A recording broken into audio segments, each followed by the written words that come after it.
मोक्षदा एकादशी व्रत कथा। मार्गशीर्ष माह के शुक्ल पक्ष में आने वाली इस एकादशी को मोक्षदा एकादशी कहा जाता है। यह व्रत मोक्ष देने वाला तथा चिंतामणि के समान सब कामनाएं पूर्ण करने वाला है, जिससे आप अपने पूर्वजों के दुखों को खत्म कर सकते हैं। मोक्षदा एकादशी व्रत कथा। गोकुल नाम के नगर में वेखनस नामक राजा राज्य करता था। उसके राज्य में चारों वेदों के ज्ञाता ब्राह्मण रहते थे। वह राजा अपनी प्रजा का पुत्रवत पालन करता था। एक बार रात्रि में राजा ने एक स्वप्न देखा कि उसके पिता नरक में हैं। उसे बड़ा आश्चर्य हुआ। प्रातः वह विद्वान ब्राह्मणों के पास गया और अपना स्वप्न सुनाया। कहा, मैंने अपने पिता को नरक में कष्ट उठाते देखा है। उन्होंने मुझसे कहा है कि हे पुत्र, मैं नरक में पड़ा हूँ, यहाँ से तुम मुझे मुक्त कराओ। जब से मैंने ये वचन सुने हैं तब से मैं बहुत बेचैन हूँ। चित्त में बड़ी अशांति हो रही है। मुझे इस राज्य, धन, पुत्र, स्त्री, हाथी, घोड़े आदि में कुछ भी सुख प्रतीत नहीं होता है। मैं क्या करूँ? राजा ने कहा, हे ब्राह्मण देवताओं, इस दुख के कारण मेरा सारा शरीर जल रहा है। अब आप कृपा करके कोई तप, दान, व्रत आदि ऐसा कोई उपाय बताइए जिससे मेरे पिता को मुक्ति मिल जाए। उस पुत्र का जीवन व्यर्थ है जो अपने माता पिता का उद्धार न कर सके। एक उत्तम पुत्र जो अपने माता पिता तथा पूर्वजों का उद्धार करता है, वह 1000 मूर्ख पुत्रों से अच्छा है।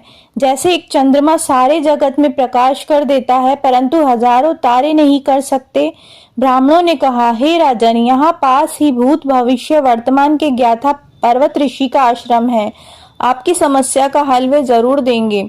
ऐसा सुनकर राजा मुनि के आश्रम पर गया। उस आश्रम में अनेक शांत चित्त योगी और मुनि तपस्या कर रहे थे। उसी जगह पर्वत मुनि बैठे थे। राजा ने मुनि को साष्टांग दंडवत किया। मुनि ने राजा से कुशल पूछी। राजा ने कहा कि महाराज, आपकी कृपा से मेरे राज्य में सब कुशल है, लेकिन अकस्मात मेरे चित्त में अत्यंत अशांति होने लगी है। ऐसा सुनकर पर्वत मुनि ने आंखें बंद की और भूत विचार करने लगे। फिर बोले, हे राजन, मैंने योग के बल से तुम्हारे पिता के कुकर्मों को जान लिया है। उन्होंने पूर्व जन्म में कामातुर होकर एक पत्नी को रति दी, किंतु सोत के कहने पर दूसरी पत्नी को ऋतुदान मांगने पर भी नहीं दिया।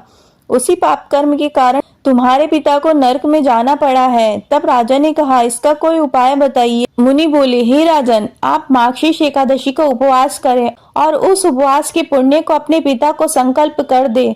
इसके प्रभाव से आपके पिता की अवश्य नरक से मुक्ति होगी। मुनि के ये वचन सुनकर राजा महल में आया और मुनि के कहने अनुसार कुटुंब सहित मोक्षदा एकादशी का व्रत किया। इसके उपवास का पुण्य अपने पिता को अर्पण कर दिया। इसके प्रभाव से उसके पिता को मुक्ति मिल गई और स्वर्ग में जाते हुए वे पुत्र से कहने लगे, हे पुत्र, तेरा कल्याण हो। यह कहकर वह स्वर्ग चले गए। मार्गशीर्ष मास की शुक्ल पक्ष की मोक्षदा एकादशी का जो व्रत करते हैं, उनके समस्त पाप नष्ट हो जाते हैं। इस व्रत से बढ़कर मोक्ष देने वाला और कोई व्रत नहीं है। साथ ही यह धनुमास की एकादशी भी कहलाती है। अतः इस एकादशी का महत्व कई गुना और भी बढ़ जाता है। इस दिन से गीता पाठ का अनुष्ठान प्रारंभ करें तथा प्रतिदिन थोड़ी देर गीता अवश्य पढ़ें।